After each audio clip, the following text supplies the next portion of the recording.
Well, thank you all very much for being here. My name is Tim Wirth. I'm a member of your class. I'll introduce our distinguished panel in just a minute. The rules here are going to be 7 to 10 minutes from our panelists, and then we want to save as much time as we can for questions. What you're going to hear in the next 40 minutes is really a very different framework for looking out at our energy future and looking at the future of American foreign policy. We have to remember that last year was the hottest year on record. Temperatures in eastern India and in Iraq were this last week over 123 degrees, hottest ever recorded. Surface temperatures of the ocean are at least 3 degrees warmer than the 20th century average, another record. There's a food emergency in Africa, raging arboreal forest fires in North America, and crashing ice in Greenland and the Antarctic. The global science community agrees that together we must strive to hold global temperatures to at least no more than 2 degrees above historic norms. It is that number that I think is going to drive all of our discussion today. The global scientific community has agreed that we have to hold global temperatures at no more than a 2-degree increase above historic norms. We've already used up 50% of that allotment by what we're doing today and by the carbon that's in the atmosphere from past years. This is an enormous challenge, but meeting it is already beginning in quite a rapid and surprisingly rapid fashion. For example, in the United States, the coal community, if you're an investor in coal and you had stocks in Peabody Coal at more than $60 2 years ago, Peabody's declared bankruptcy, and the coal community and coal part of USA is in very deep trouble. Natural gas is growing, as the discussion previously indicated, as a substitute and as a bridge fuel for the future, and is going to be under significant pressure to do this in a much more equitable and much more environmentally friendly fashion, but that's going to continue. That's another trend.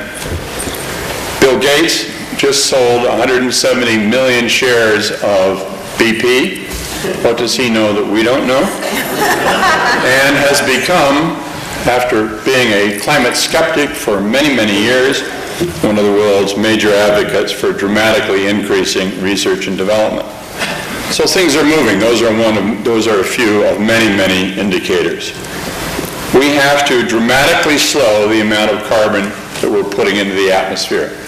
That is the fundamental imperative, and we have to be increasingly concerned about the poisoning of the oceans. This morning we have a very, very distinguished and experienced panel to help us understand the climate issue and what we can and must do. John Hart, at the far end, the class of 1961, a physicist and senior professor at Berkeley, the longtime chair of the University of California's Ecology and Environment Program, currently ranked number 1 in the world, not Harvard's, not Stanford's, but Berkeley's, number 1 in the world. And John was, many of you will remember, was a widely acclaimed panelist at our 50th reunion. Welcome back, John. Delighted to have you here. Our second speaker is Naomi Oreskes, Distinguished Professor of the History of Science and a tenured member of the engineering faculty, recently arrived from the University of California. She is one of the scientists who was chosen by Pope Francis to help with the drafting of the encyclical Laudato Si, a good Jewish girl engaged with the Pope in a very tight fashion. Naomi is an expert on public responses to climate change, and we are very grateful to her for taking time from her sabbatical year. She should be at home on her sabbatical, but she came in at our request. Thank you very much, Naomi. And Art Bohley, also the class of 1961. Art spent a career as an engineer for the United States Air Force and for IBM. He's done extensive work on current and projected impacts of climate, especially sea level rise, and he will share with us this morning in particular how Harvard is and is not prepared for a future that's coming at us with frightening speed and predictability.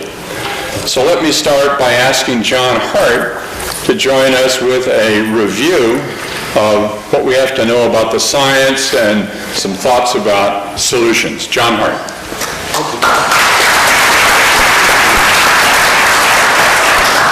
I thought that 5 years ago at the 50th we had solved the problem and I wouldn't have to be back here doing this again, but it looks like it wasn't solved.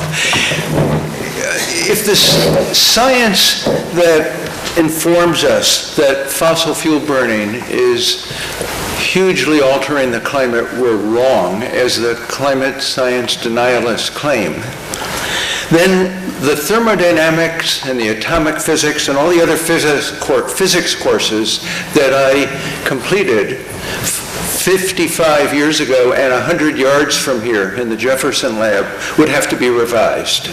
That physics, by the end of 4 years of college physics, global warming science was completely clear and obvious to me.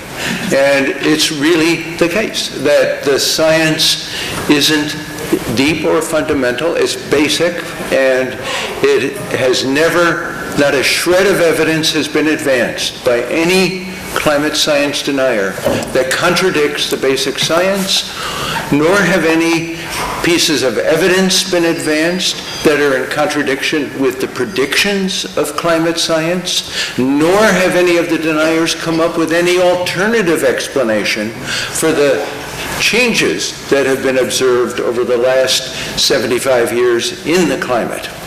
So I think there just is not room for climate science denial anymore on this planet.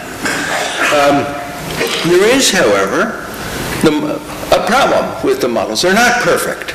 They get the physics right. And I hate to say it as a physicist, but the physics actually is the simple part. A much more difficult thing to include in climate modeling is the ecology. And what I have been actually working on for the last 30 years is how climate changes ecosystems, and ecosystems feed back to the climate system and alter it additionally. Now, how do they alter it? Well, it turns out they alter it through a mechanism that we call positive feedback. For example, there's a lot of carbon stored in soil, 5 times more than is in the atmosphere. And when you start to heat soil 3 or 4 degrees, you release that carbon in the soil. It goes up into the air as carbon dioxide. And we've shown that about 20% of the soil carbon could be released with a warming of 3 or 4 degrees in the future. Now, if there's 5 times more carbon in the soil and you release 20% of it, you've doubled the amount in the atmosphere. And so far, all the fossil fuel burning we've done has raised the atmospheric carbon about 40%. So potentially, ecosystems are a huge contributor to climate change, and those effects are not yet included in our models. If they were, we would predict even greater rates of climate change, more intense warming, faster ice melt, faster sea level rise, more droughts, more extreme weather events, but we are not yet in a position where we can put the ecology into the models. But I want to emphasize the point that we are underestimating the magnitude of this problem because of these positive feedback effects that are not included. I want to say just a few words about solutions. Here the problem is, of course, it's not, ecology is more complicated than physics, and economics and human behavior is more complicated than ecology, and to understand solutions and adaptation, you have to understand economics and human behavior, and to tell you the truth, I don't. But I will say what the science can tell us about adaptation and mitigation. The science says that it's almost certainly more practical, more feasible, and more sensible to mitigate, that is to prevent, than to adapt. Among the many reasons are, what do you adapt to? It's a moving and uncertain target. To sea level rise of 1 meter, which we will certainly see, according to current projections, by the end of this century if we don't mitigate, or by 2, 3, 4, 5 meters, which we'll see on into the next century. Now, we heard from the dean that Harvard thinks 7 generations ahead.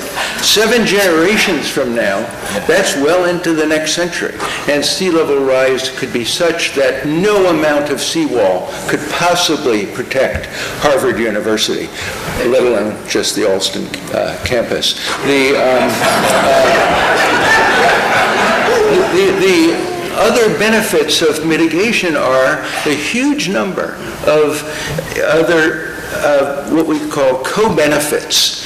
And they include things like we don't have to continue to remove the tops of mountains to extract coal. We don't spill oil in the ocean. We don't have smog in the cities. We don't have acid rain in our sensitive lakes. So these are all reasons to mitigate. Whether you're thinking an alternative is adaptation or climate engineering, you do not get all those co-benefits. And those co-benefits are going to easily have a huge economic benefit for society. Just in the last couple of minutes, we really have 2 very big things to do. We have to rapidly transition from fossil fuels toward energy from the sun and the wind and much greater efficiency of energy use. Nuclear and hydro will play a role as well. But we have to, I want to make one little caveat about this. Solar energy is, the idea of green energy is great, but the idea of green growth is a bit of an oxymoron. If you take a bulldozer and bulldoze a wetlands in order to create a shopping mall, I guarantee you that the turtles and the frogs in that wetland could care less whether the bulldozer ran on solar energy or diesel. So we got to do something about growth. And that leads us very naturally to my last comment, which is that family planning is critical. There are about 200 million women around the world who want to use contraception and lack access to it. And this is criminal. This is immoral. It's a violation of human rights when women don't have control over their own reproduction. Those 200 million women are going to have several times that many unwanted children, and those children are going to grow up, and if they do what other children and grown-ups do around the world, they'll be adding more and more greenhouse gases to the atmosphere. So curbing population growth as well as transitioning to renewable energy are absolutely essential elements of a solution. The era of fossil fuel burning is going to end one way or another, and soon. Either we let warming proceed and collapse the global economy, which it will, or we plan a soft landing to a sustainable future built around clean, renewable energy and a non-growth commitment to the economy. The economics and the engineering of such a solution are favorable. It's primarily the political will that is lacking. And I'll stop there.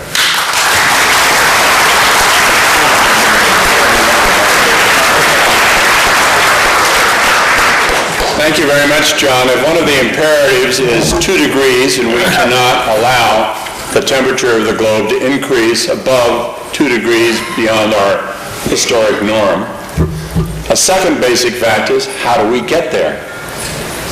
We have to stop putting fossil fuels and putting carbon into the atmosphere. We just have to stop that.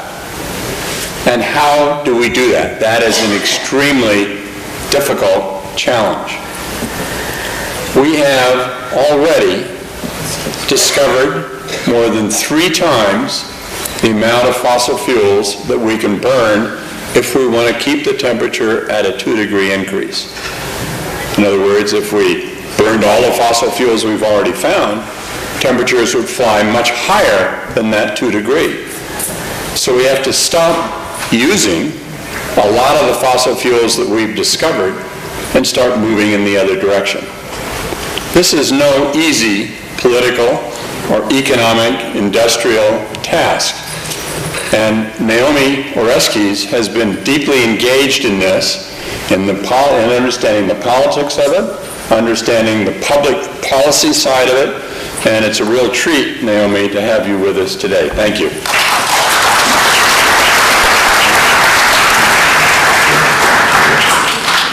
Thanks. Well, it's a treat to be here. I appreciate the opportunity to speak with all of you. And to be reminded that the students I'm teaching today may come back in 55 years. So as Tim Wirth mentioned, I had the opportunity 2 years ago to be part of a unique meeting, a conference in which a group of distinguished scientists from around the globe met at the Vatican, where we had the opportunity to meet with Pope Francis.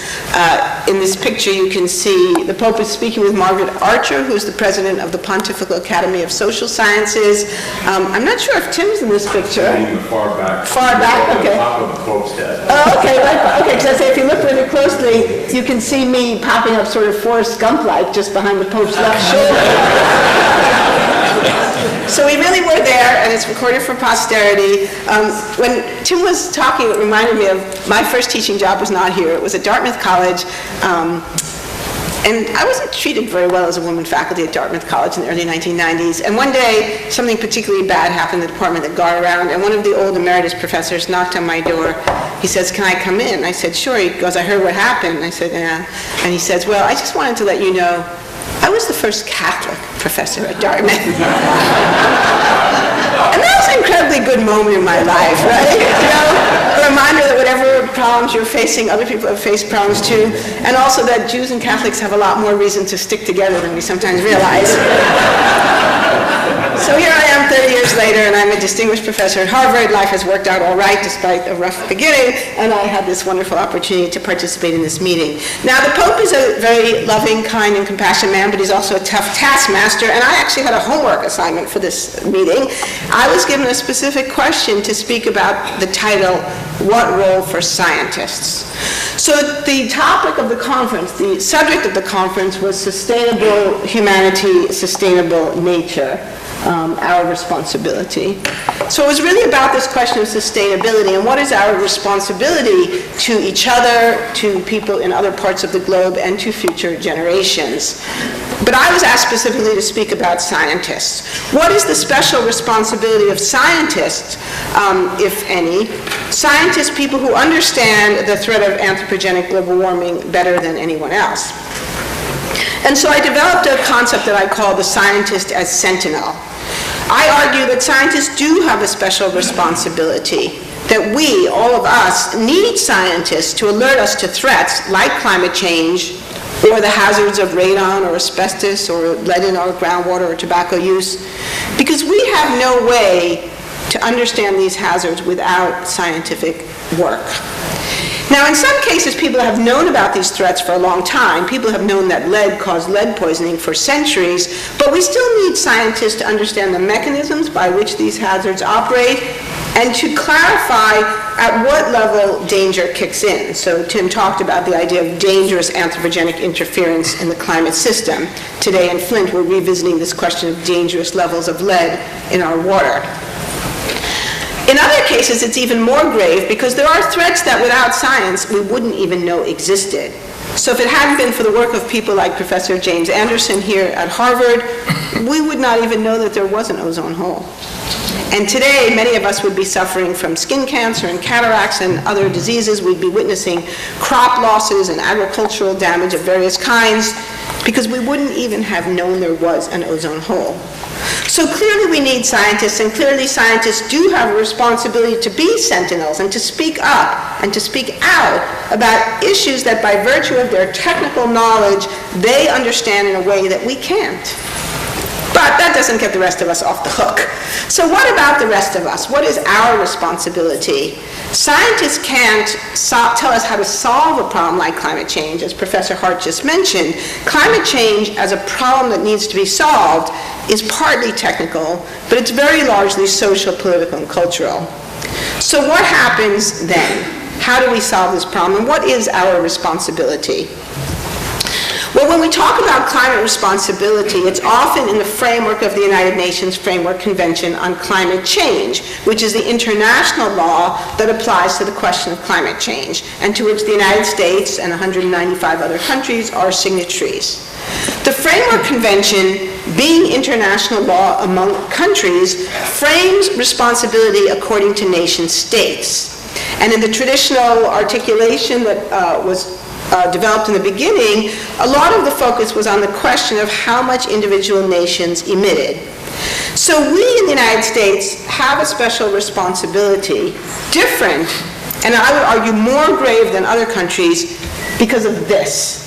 So I promised Tim I wouldn't show too many slides, but I want you to just take a minute to absorb the information in this slide.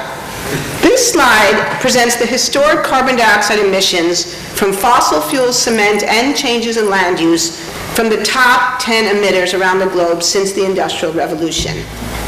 So in other words, this represents all of the greenhouse gas emissions, or all the carbon dioxide emission, not methane, but all the carbon dioxide, by nation state since the Industrial Revolution. And what you see here is one central crucial fact, that the United States is responsible for more of the carbon dioxide in the atmosphere than any other country in the world.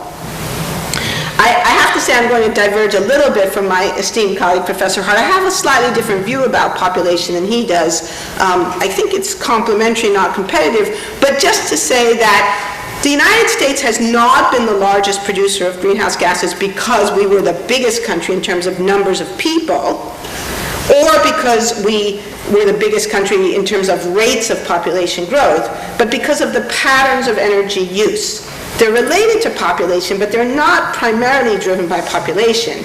They're driven by economic activity and questions of efficiency or inefficiency, lifestyle, all kinds of other social, economic, and political dimensions. And as you can see on this chart, not only is the United States most responsible, but more than twice as responsible as China, Russia, India, Brazil, or any of the other countries that we sometimes hear a lot about of late. So that's kind of argument number one. Scientists have a special responsibility by virtue of their technical knowledge, and we, American citizens, have a special responsibility by virtue of the fact that we did more to create this problem than any other country. However, nation states are only one way that we can look at this problem. So a couple of years ago, I started working with a colleague named Rick Heady, and we actually created a 501c3, which we call the Climate Accountability Institute, to try to think about other ways to talk about responsibility. And in particular, we were interested in the question of the private sector. What role does the private sector have to play in this issue? What responsibility do the companies who produce these fossil fuels bear, if any? I mean, we use these products, yes, but they produce them. Do they have some kind of responsibility? And what would it look like if we analyzed companies, private sector or state-owned enterprises, the same way we analyze nation states? And we produced this diagram. So I'll give you a minute to look at this. So this diagram is the exact same diagram as the one I showed you before. Historic CO2, actually this one includes methane, so it's not exactly the same. But historic CO2 and methane emissions, but now not analyzed according to countries, but according to companies. And here you see that the top two companies are Chevron and ExxonMobil, both US oil and gas producers. Saudi Aramco is third, BP, Gazprom, Royal Dutch Shell, and others. So we thought this was kind of an interesting thing to think about, especially because we could also look at the question, when were these emissions produced? We often talk about climate change as a problem of the Industrial Revolution, but as a historian, I think that's wrong. If you look at this diagram, you see it starts in 1850. There's essentially no carbon production from 1750 to 1850 in the first century of the Industrial Revolution. And then it begins to ramp up, but you know, there's very little in the next 100 years as well. Almost all of the greenhouse gases in the atmosphere driving contemporary climate change have occurred post-World War II. It's associated with the tremendous growth, the tremendous economic growth in the world economy after World War II. It's what my colleague Will Steffen calls the Great Acceleration. And you can make charts like this for phosphates, for fertilizers, for pesticides, for plastics, and the chart looks the same, for almost any commodity, copper, gold, silver, platinum, it looks the same. So what we're really looking at is a problem of growth and prosperity driven by certain kinds of consumption patterns of resource use that's actually only happened in the last 50 or 60 years. And I think that's actually sort of good news because it tells us that this problem is relatively recent and that maybe some of the patterns of growth of the last 50 years can be adjusted in ways to fix it. Now, there's one other thing I want to just add here, and then I'll try to wrap up, because I promised to be short, and I'm usually good at that, because I am short. It turns out that not only are most of these emissions since 1950, but actually half of all emissions, half of the area under this curve, occurs since 1988. Why is 1988 important? Because that's the years that scientists first said that man-made climate change was underway. This is a picture of James Hansen, who some of you have heard of, the very prominent climate scientist who first testified in the U.S. Congress. I think Tim Wirth was there. Maybe you invited him? Chair of the hearings. Chair of the hearings, there you go. So we're coming full circle. So Tim chaired the hearings in which Jim Hansen first told us that climate change was happening, it was underway. Something scientists had known was possible and had predicted for a long time was now happening and reported on the front page of the New York Times. So why is that important? Because it tells us that we've known about this problem since 1988, if not before. But that is the same year that a group of companies led by ExxonMobil and Chevron, those same two producers who are the top two producers of greenhouse gases, started organizing a political campaign to challenge the scientific evidence. And that political campaign is what I've been studying for the last about 10 years. It's the subject of my book, Merchants of Doubt. I'm told I'm supposed to plug my book, so there it is, there's my plug. It's not the only reason we haven't acted on climate, but it's one of the important reasons is that for the last 20 years or more, we have been facing an organized, concerted campaign led by the fossil fuel industry, but not only them, also the automobile industry and others as well, to try to challenge the scientific evidence and prevent political action. So I'll leave it there because I just want to get the political part of this on the agenda for our conversation, because a lot of people don't want to think of this as a political problem. People don't like politics. They think politics are messy and ugly and dirty. Politics in America today is very polarized. It's very partisan. It's not polite to talk about it. But now we can't talk about the weather either because that's become political. So my message really is, as a historian who has studied this problem, this is a political problem, and it is messy, and it is ugly, and it does make us uncomfortable. But if we want to solve it, we have to engage the political dimension. Thank you.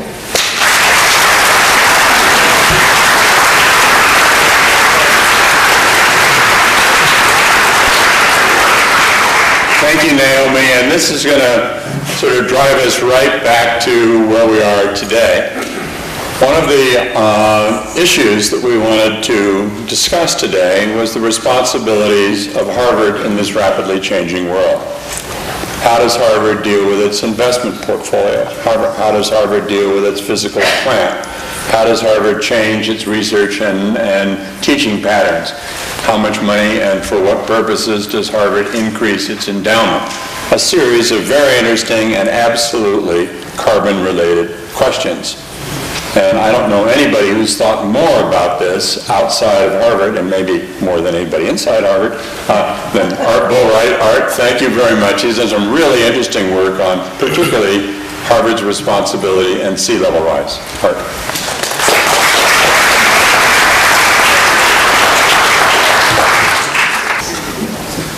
Looks like the gadgets are working here. I got into this environment business initially in the Air Force. Went through our OTC here at Harvard, and I had to express a choice as to what I was going to do when I went on active duty. One of my choices was to become an Air Force meteorologist. That's what they chose to have me do. They sent me off to UCLA to study meteorology for a year, and then after a year I ended up in front of pretty unsympathetic audiences of young pilots in Klamath Falls, Oregon, trying to tell them what the weather was going to be. And that was, catcalls from the back of the auditorium when I pronounced Oregon, and so on. But anyway, it ended up being a gratifying experience for about 26 years in the Air Force, and then I went on to Boeing and was a systems engineer and physicist there for another 16. And really pretty pragmatic work, but it provided some basis for digging into climate change later on as an avocation in my retirement. And this is generally what we're going to talk about. I've got about, 14 or 15 charts. I'm going to try to shuffle through them rather quickly, some of them, so that the hook doesn't come out here too prematurely. First chart here is some background with respect to the climate science. Much of this stuff was learned in the 80s after most of us got through with grad school, but this is the 800,000 years of correlated temperature, carbon dioxide, and sea level change, which was discovered from analysis of ice cores and sediment cores. And the interesting thing here is that, well, not only are they correlated, but it's kind of a push-me-pull-you sort of a relationship. The variation through the ice ages, roughly every 100,000 years, over the bulk of time was driven by variations in the Earth's orbit and variations in the Earth's tilt axis, which drove insolation to the top of the Earth's atmosphere. However, come along the industrial age, and recall the charts that Naomi showed, we see the CO2 went spiking off up to now past 400 parts per million, which is unprecedented within, 30 million years, something like that. And that's the big driver of climate change now. And, well, hey, we could talk about that a bit more. Well, down here on sea level, at the depths of ice ages, sea level is about 400 feet lower than today. In a few of these interglacial warm periods, when temperature and sea level have come up, sea level has risen substantially above what we've got today, and that's going to be a problem. I'll go on to the next chart, and here's some of the detail on that. You can see that the inventory of potential sea level rise that resides primarily in polar ice caps right now is over 200 feet. And the accessible water which we might have to worry about is primarily in Greenland and West Antarctica. You can see up there at West Antarctica potentially around 15 feet that could come out. Some recent research indicates that some of the ice along a ridge there in West Antarctica is around 3 million years old. So the more recent opinion, I think, is that there's potentially about 11 feet that could come out of there. In East Antarctica, there's some recent research indicating that the Totten Glacier, I think, is being undercut at the front end, and there's potentially another 11 feet that could come out of there. In Greenland, 24 feet of potential sea level rise. If you brought another 10 or 11 feet out of there, you've got 30 feet. And a little more, and that's a critical number. So anyway, looking back at what has happened in previous warm periods, the Eemian interglacial warm period there, 125,000 years ago, is the previous one, and you can see up to around 9 meters higher than today. Holsteinian, 400,000 years ago, about up to 13 meters above today, and going back further, potential for even higher than that. So what are our folks saying on the left side? The IPCC has been pretty conservative in their estimates because they've insisted on very rigorous modeling to support what they're advertising. What do they call it? Well, they're insisting on models that are functionally oriented rather than models that are calibrated against observed previous conditions. And so what the most recent one says, 0.98 meters by 2100, may be low probability it might go up to 1.5 meters, while the rest of the community is saying more like the 2 meters that DeConto and Pollard are saying. And of course, Hansen has gotten quite a bit of publicity over here by saying several meters within 50 to 150 years. Well, the several meters within 50 years, a lot of the other scientists figure is over the top. Hansen's model, the one that gives you 16 feet by 2100 assumes a doubling of the rate of sea level rise every 10 years. And he's tracking the actual behavior of the mass of the polar ice sheets.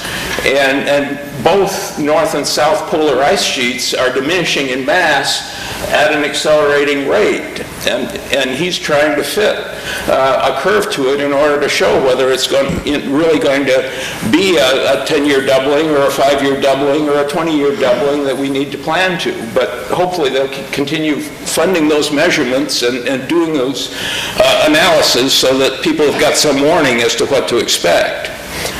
Okay, let's move on. Of course, the other concern for Harvard is storm-driven flooding, and the peg we've got to hang on most recently is Superstorm Sandy, which brought this, what National Weather Service said was going to be 7 to 11 feet to the New York, New Jersey coast. It turned out to be 9 feet when some of the measurements went off the peg. And my thought here is that had that trajectory been just a little bit different, where it came over Boston near time of 10-foot high tide, which was the condition of the day, then it would have topped the Charles River Dam on average by about 1.5 feet. So there would have been flooding into the Charles Estuary. This should be close to home. I couldn't find a good geodetic survey map that you could understand of Harvard, but here are the heights that I pulled out of Google Earth. And you can see down there at the lower right-hand corner, if you bring up Google Earth on your computer in cursor data, you can see the elevation of where your cursor is located. Well, that's what I did all over here, and you can see that down along the river, there are heights as low as 6 feet, and along through the riverfront houses around 9 feet or so. Up through the bulk of the central campus, it's in the mid-20s. A little bit of a mound over there near the library and to the east of there. So that's what we've got to deal with in terms of sensitivity. This one is busy, but what I've wanted to show here was how the campus sites pointed out there on the left are impacted by sea levels of varying heights. You see that now, right here, I show some reference elevations relating to the tide. And what happens here at Boston is the tide, on average, varies plus or minus 5 feet around mean sea level. And so this MHHW is mean higher high water. It's the mean highest tide of the day. A king tide is the excursion that happens maybe 3 months in the fall and 3 months in the spring, where you get another 2.5 feet of water then. So anyway, right now Here's the Charles River Dam height. It turns out that that mean high water plus 7 feet gets you to the Charles River Dam. You look over at, after 7 feet of sea level rise, 0 MSL comes up to here, mean high water is going to be coming over the dam a little bit every day. And of course, a king tide, 2.5 feet over the dam, a storm surge of 7 feet gets you up toward Harvard Square. 5 meters, 0 MSL is up to there, mean high water is up into the square, so you're going to have the tide coming into the square every day. How's Harvard preparing for this? Okay. You've done a lot of work on that. Sure, okay, I'll do some of that. Here's Hanson's 2 cases for 23 feet and 7.9 feet above mean high water. And you can see most of the campus on the left there is underwater at that point. Here are the options for mitigate or for adaptation, and anyway, people are tending away from. Whoops! What happened? Somebody pull a plug on me. Down here it comes. Down here at the bottom is Harvard. Up at the top is Metro Boston. Anyway, Harvard administration seems to be averse to even mentioning it. Sustainability plan does make some reference to it, and you know, a rather glacial approach, it turns out, and that some standards are due in 2016. A plan is due in 2020. They were supposed to have done a vulnerability assessment in concert with Cambridge and Boston. There should have been some results from that at this point, but I've seen nothing published. The people, Dean Wolfsey's folks, he says, have indeed advised the people working down there at Alston, and he cites some good things that they've done, including building in some mounds around the new science building to hopefully keep away surges of water up to 4 feet, sump pumps in the basements, that kind of thing. I've noticed that over there in the Kennedy School, they're elevating the courtyard up to sidewalk level, about 8 feet above sea level, but they're putting a commercial kitchen underneath it with the floor down close to sea level. And you know, mechanicals down there too. Yeah, and you know, I've asked them, you know, are you relying on sump pumps? You know, have you got a backup generator? That kind of thing. You know, nobody's really wanted to talk to me about that. So anyway, recommendations. The top stuff up there is what, you know, should be happening in response to what Tim and John have talked about and Naomi talked about. An interesting issue that's worth mentioning in the advocate control of gratuitous greenhouse gas sources. Understand that it's well known in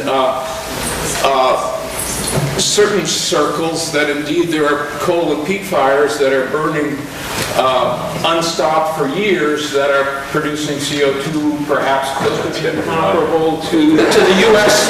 auto fleet. And down below, that's what I hope that we'd be doing. And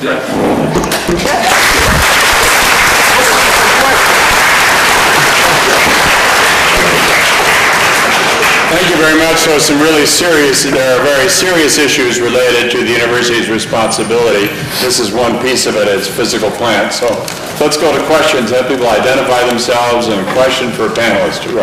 I'm Don Rice, and I just want to thank you all for a fantastic presentation, very thought-provoking. I think you partially answered my question, because I accept 100% the science we're talking about. My question relates to how much of global warming is in a kind of a long-term trend. When Captain Cook was off the Alaskan coast in 1780 or so, the glacier from Glacier Bay was at the Sea of Alaska. When George Vancouver was there 100 years later, that glacier had receded 45 miles.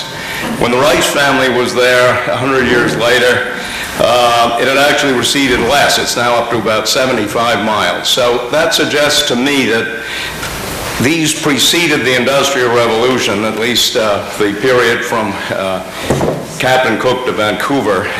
And I think some of the graphs you had showed that it looks to me as though we're in some kind of a long-term warming trend. Now, maybe that's very, very long-term and we don't have a lot to worry about, and all we have to worry about is what's on the margin.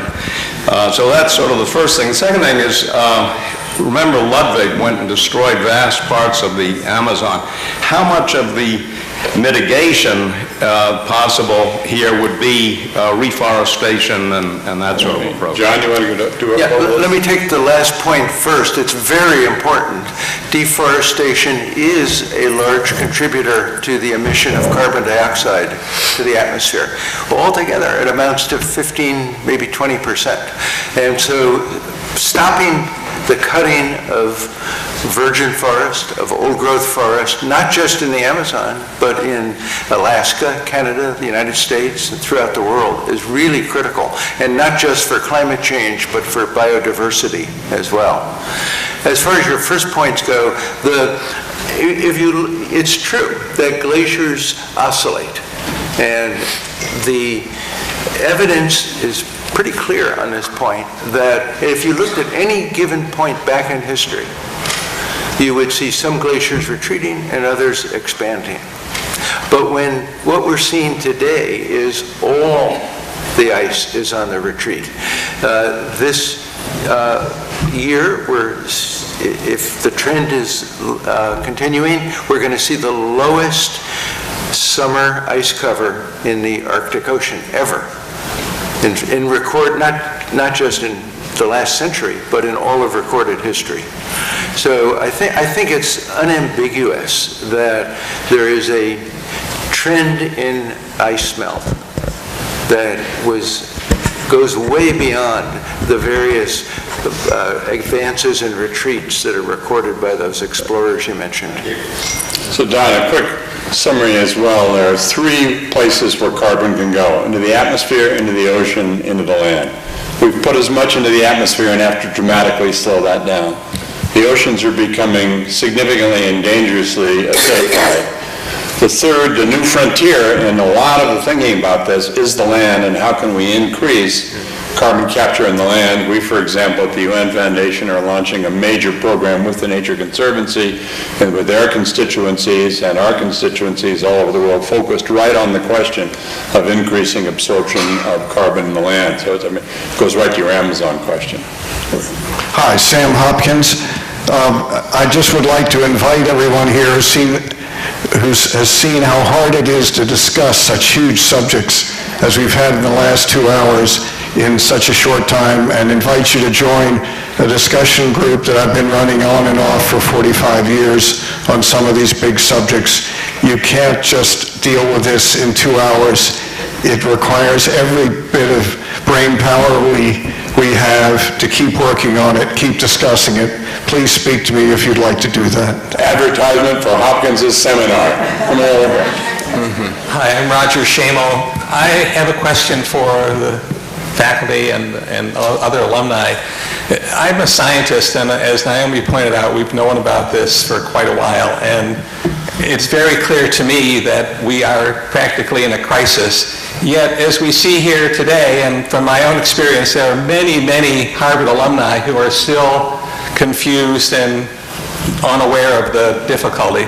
So my question is, with 320 or so thousand alumni, and us being trained as leaders, there's a need for leadership. So why can't we get Drew Faust to write a letter? It could be a fundraising letter at the same time, but she could just add to the letter, climate science is real, it's serious, we're threatened, and if we all pull together, we can solve it. Has that been done, or could it be done? Naomi? Yeah, I'd like to take that on because I have the benefit of being actually relatively new to Harvard, and sometimes you can see things more clearly when you're coming from the outside. Drew has said those things. It's not that Drew doesn't accept the science or understand that this is a serious threat, but it's that the old cliche that actions speak louder than words. We can say we believe this, we can say we understand it, we can say we're doing some of the most important research in the world on the issue, but if we don't act in a way that actuates those beliefs, then people say, well, it can't be that serious, and they're not actually doing anything about it. And, this is Art's point. We're planning for development, building on this campus as if there were either no climate change at all, or as if it were something very minor and manageable. And so my view is that Drew really needs to hear from all of you. More than 100 of us on the faculty have reached out to Drew in different ways. I met personally with her 2 years ago with Jim McCarthy. We talked about all these issues.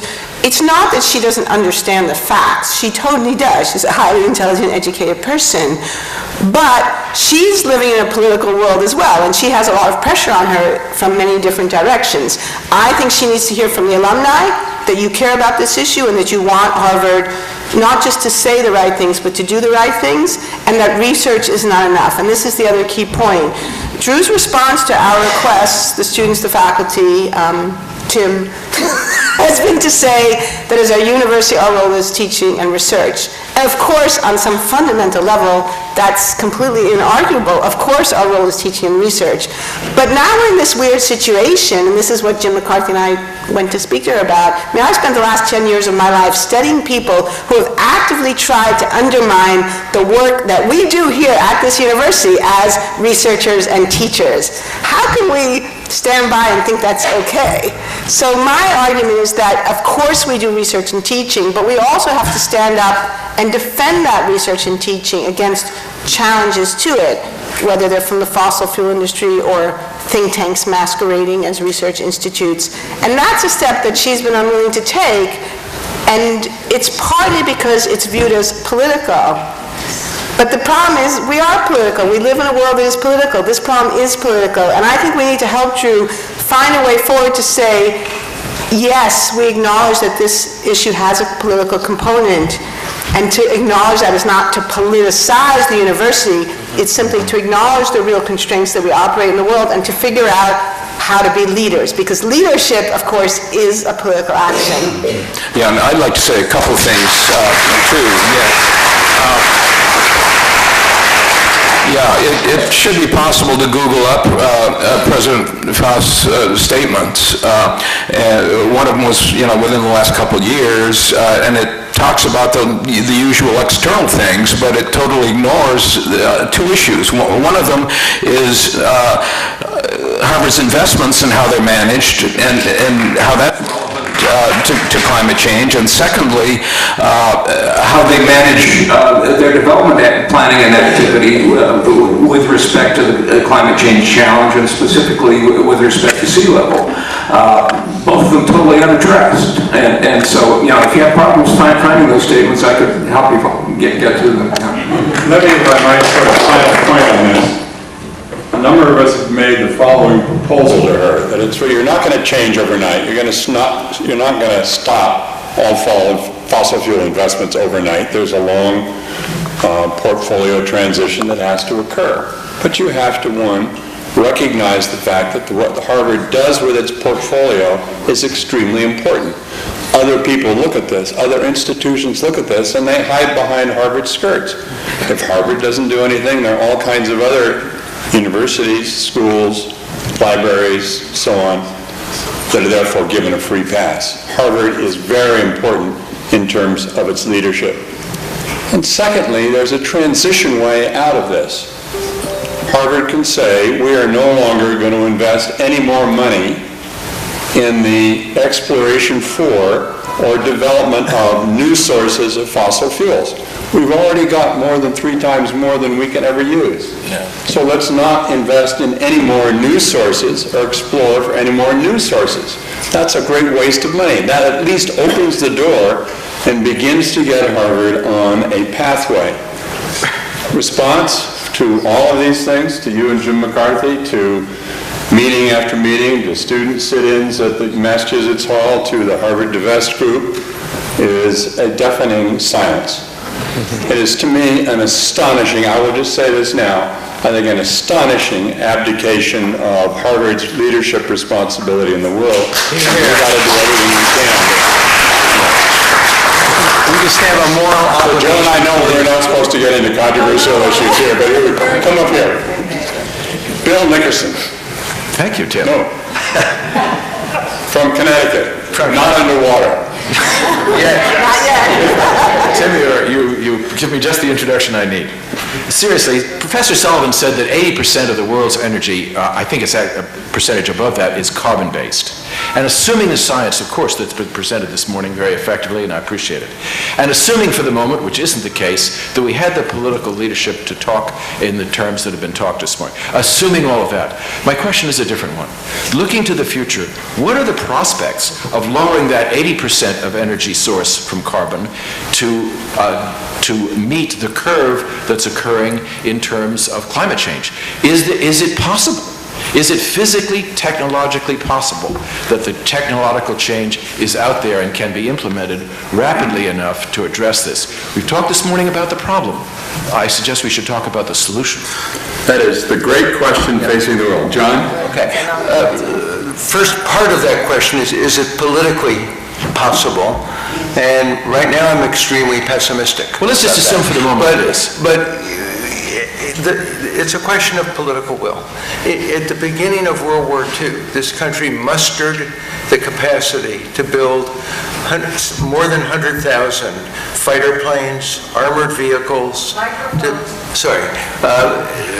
armored vehicles, fighter planes, over 100,000 to help our allies fight World War II.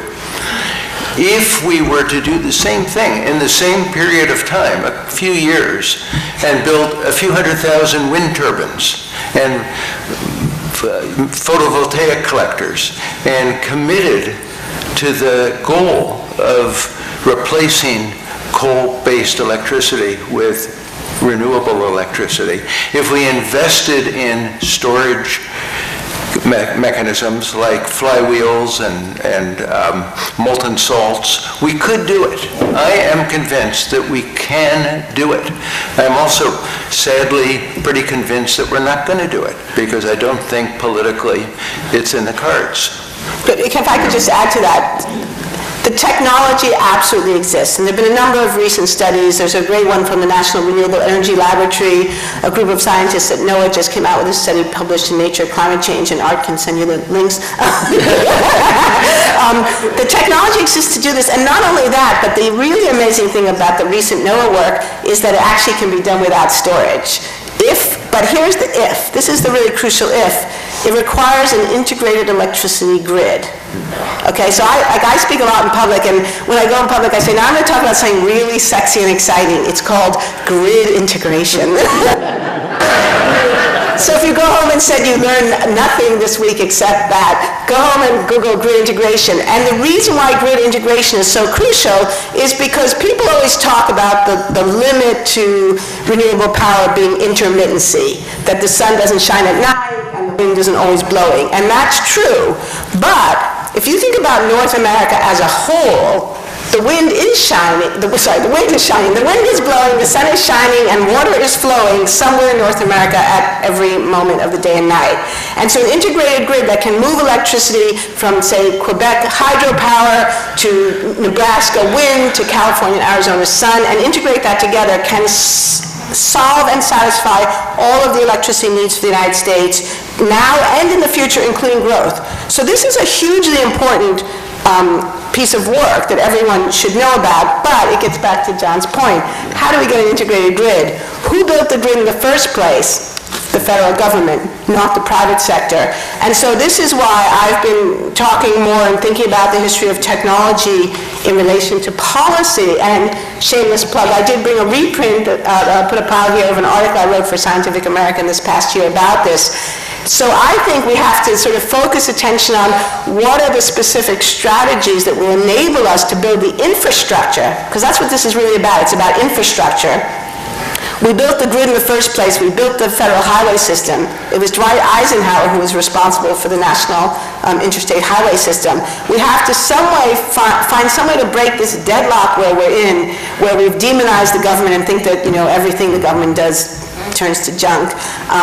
We have to break through that and remind ourselves, as John just did, the federal government has done a lot of effective things in the last 100 years, and we need the federal government not to do everything, not to socialize electricity, but to build the grid that makes renewable power able to do the work that we need it to do.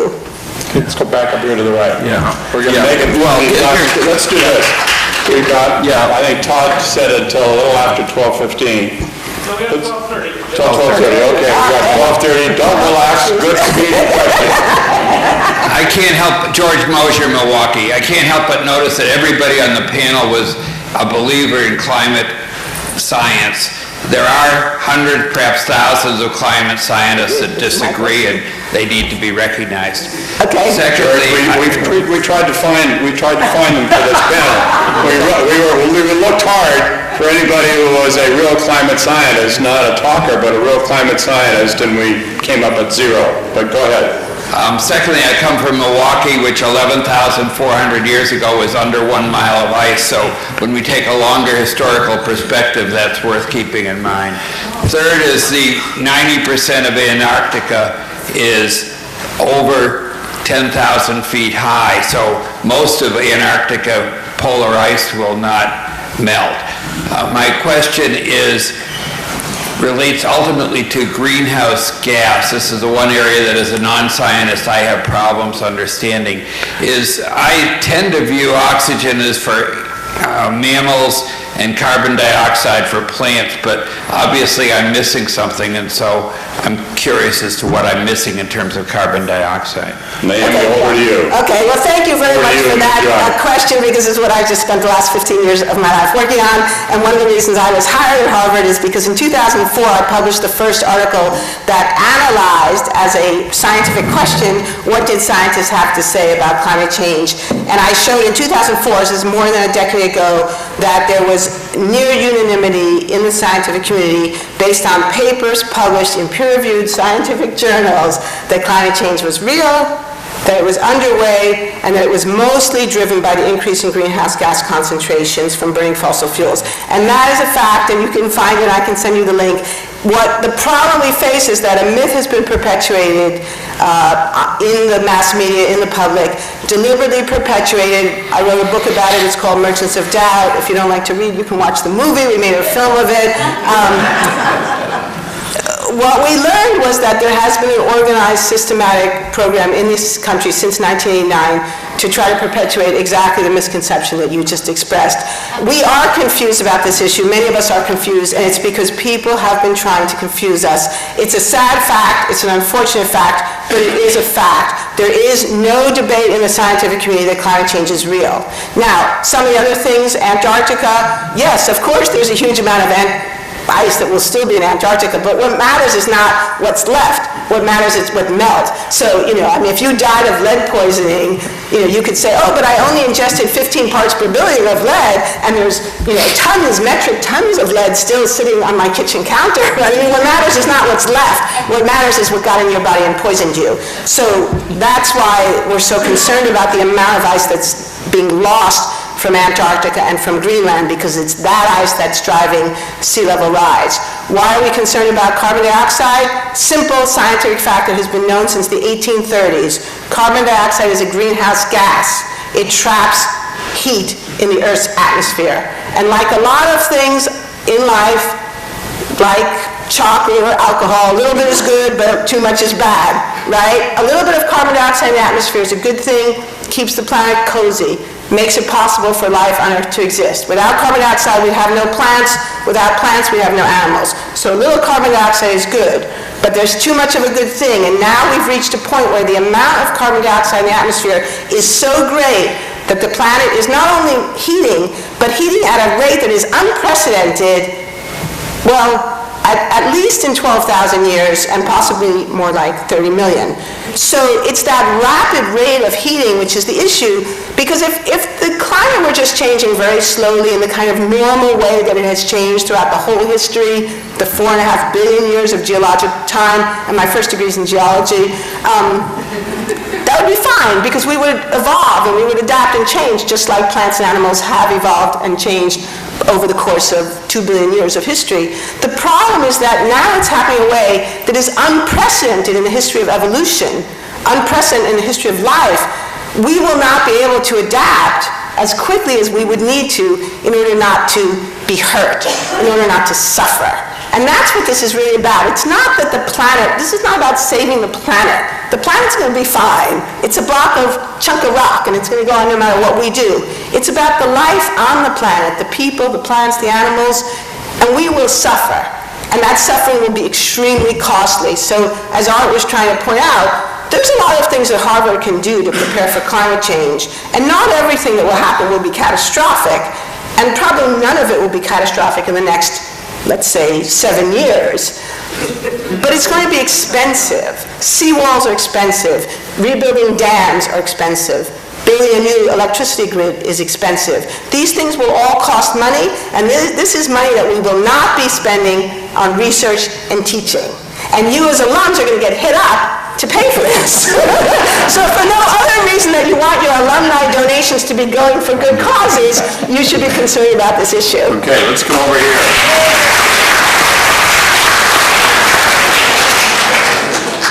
Mark Alcott from New York. I have a much different take than Tim expressed on divestment. I understand someone might say we should, Harvard, other institutions should not use their resources for new fossil fuel exploration, let us say.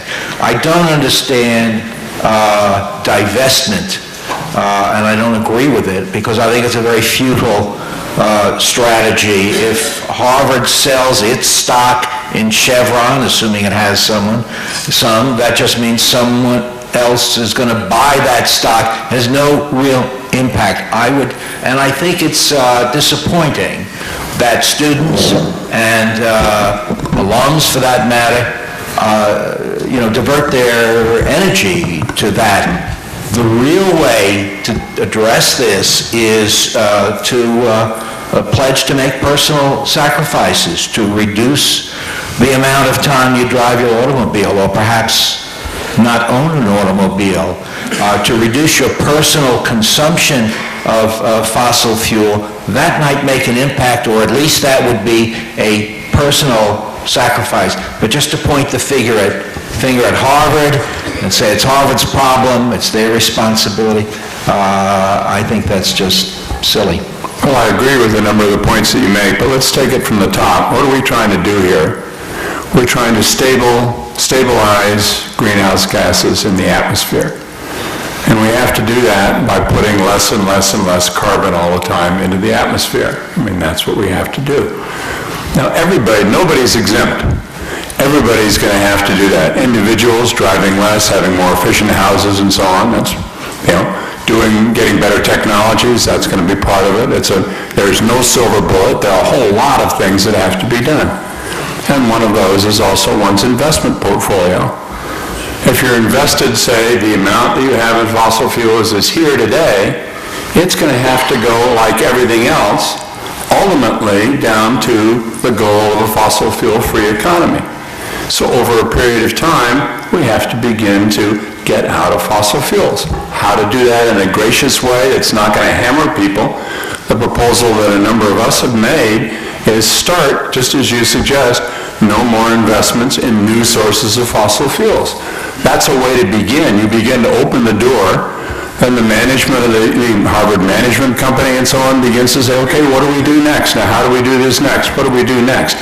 Rather than putting up a barrier that says, no, we're not going to do this, it seems to me that that's not a realistic position to take, given where we are in the world today.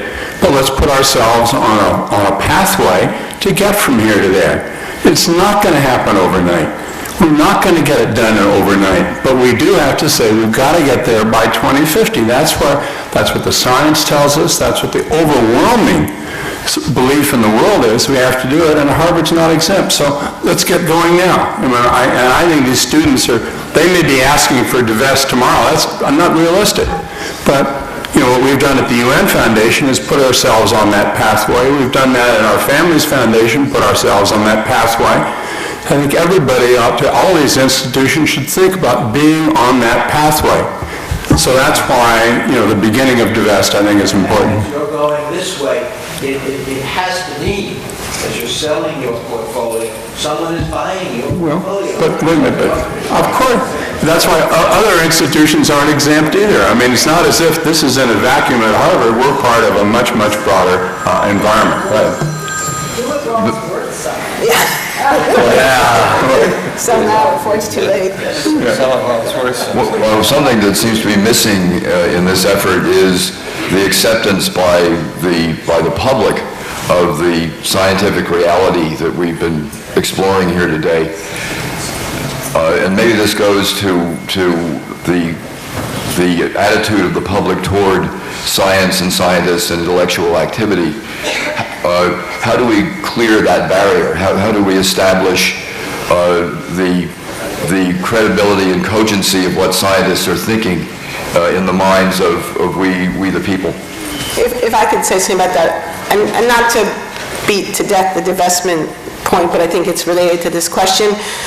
Part of the reason divestment is part of a strategy, and I think no one would think that divestment alone is meaningful, is the answer exactly to your question. And again, it gets back to the actions speak louder than words.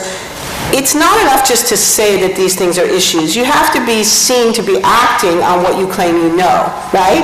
If I say I know something but I don't actually act on it, then that's not a very compelling message. But if I act on it, so for example, I personally took all of my book royalties, and I actually did get some, believe it or not, and used them to install solar panels on my roof, and my house is now 120% solar electricity. I made $1,200 last year selling solar electricity to the Massachusetts grid. So how great is that? Win-win. I do the right thing and I make money, right?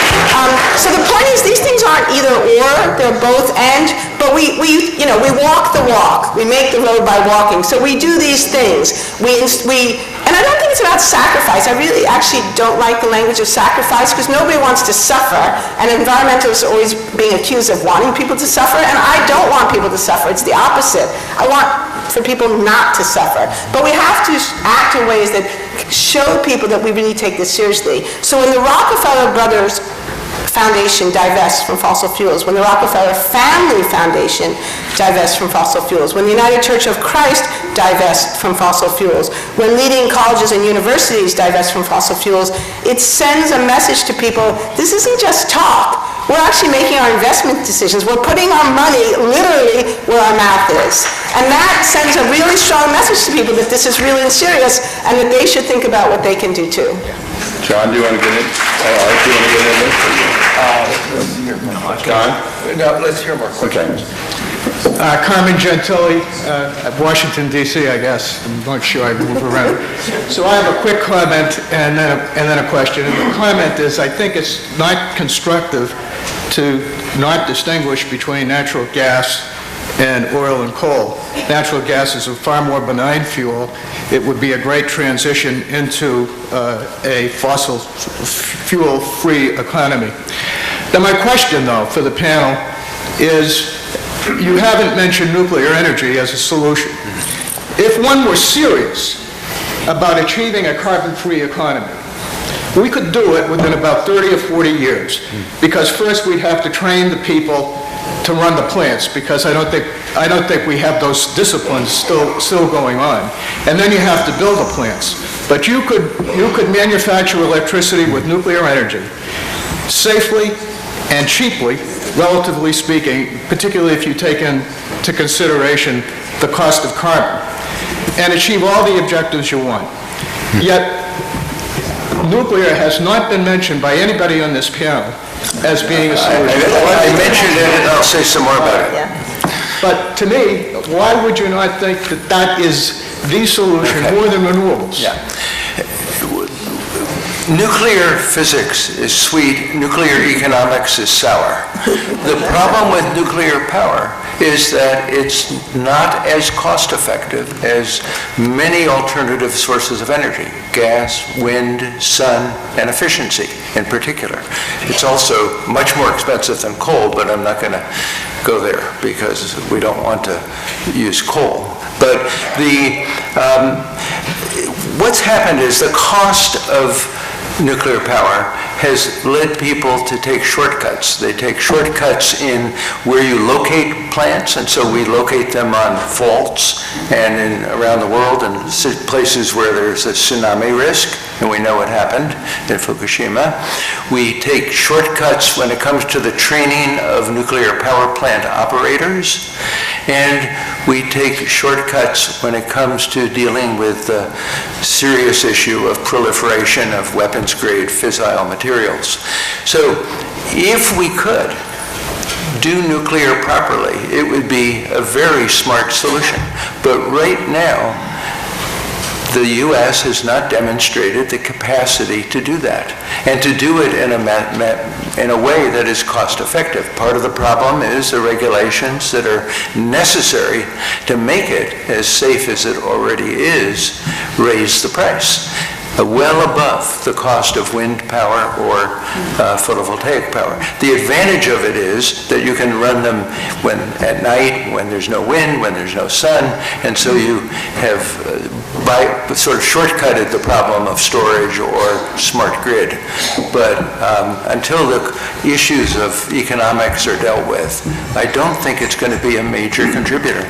I think it's going to be competed by alternatives. Art? Yeah.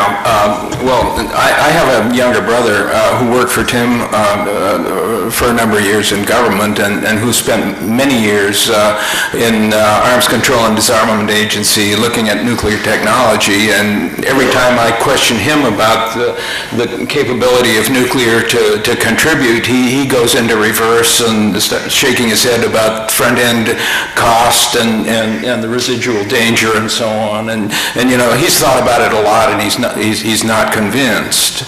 Now, along another line, Bill Gates has been getting a bunch of press for coming up with an initiative to put billions into new research that might help with the transition, and I suspect that looking at nuclear and ways of making it be more attractive is a part of that. However, there's a debate going on online right now between Bill Gates and the renewables folks with respect to whether we really need breakthroughs on new technology. There's an element of the renewables folks who claim they've got the technology right now, including residual storage right there on site, and they're saying what we need right now is deployment. Take the technology we've got right now, which is competitive right now, and start putting it out there. Well, aren't they both right, aren't they? Yeah. You know, Gates has said we've got to dramatically increase the amount of money we're spending in research and development and start putting some of his money in it. You know, we now spend federal R&D on energy R&D 1/3 of what we spent 20 years ago, same year dollars. 1/3 of what we spent. I mean, it's just ridiculous the way it's gone down given the state of the world today. Let me just make one brief comment on fracking. I come from a world of fracking. You know, our backyard looks like a pincushion. It's covered with, you know, there are fracking wells everywhere. And the issue isn't stopping or starting fracking or outlawing it or not. The issue is how do we manage fracking? It's going to be there.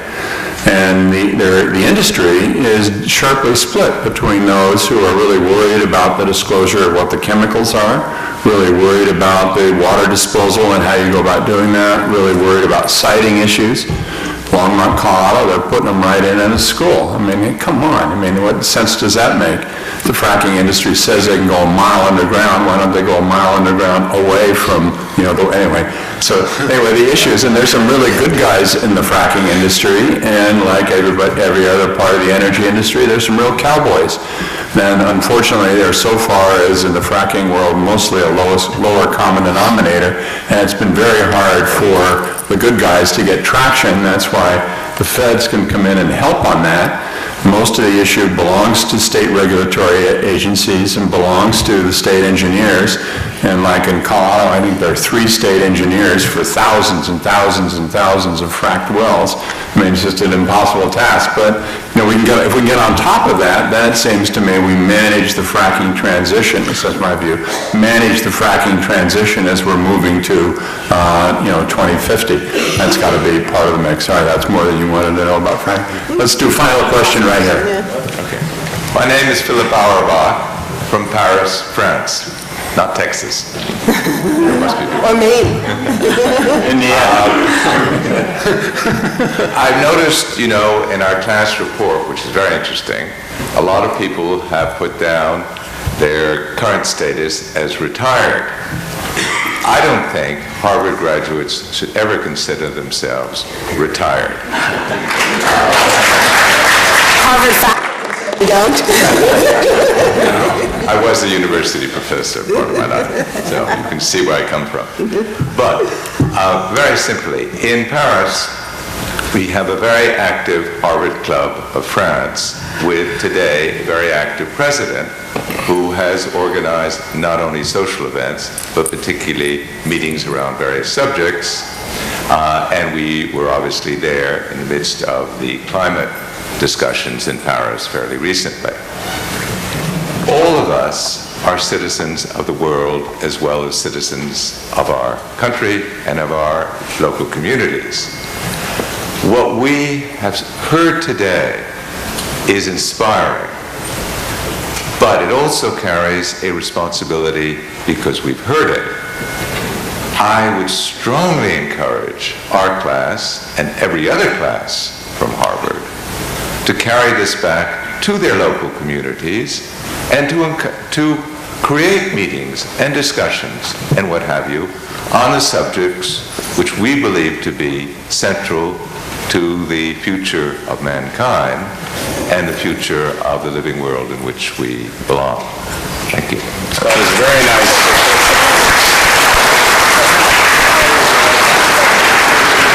Thank you very much. That's a fitting comment upon which to end this rich discussion.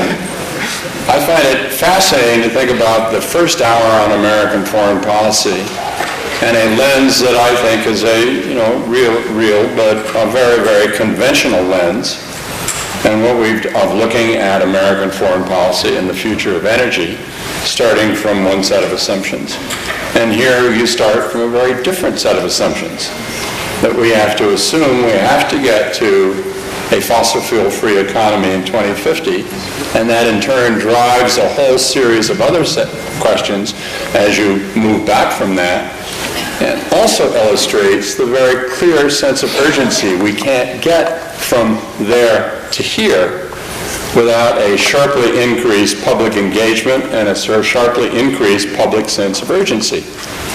What was thrilling, final point about the agreement in Paris last December was that we saw so much after years and years of frustration, and all of us here on the panel have been involved in. Years and years of frustration, we saw these forces coming together. 400,000 people on 6th Avenue, an incredible march. The Pope, and the statement that he made and the way in which that has been picked up by 1.5 billion more Catholics around the world and congregations everywhere. The agreement between the United States and China, absolutely remarkable. Took a long, long time to get that together, but without that agreement, as earlier mentioned, we would not have gotten Paris. And 195 countries, not one disagreeing with the science, all of them coming together to sign the Paris document and say that we have to move on this accelerated course. So there's political will there, and now, as everybody has said, we have to figure out how to build on that political will. Where do we go from here? What steps do we take? What do we watch out for? What have we learned from the past? It's absolutely fascinating, and I thought this morning all of your questions and our panelists were fascinating as well. So to them, thank you very much.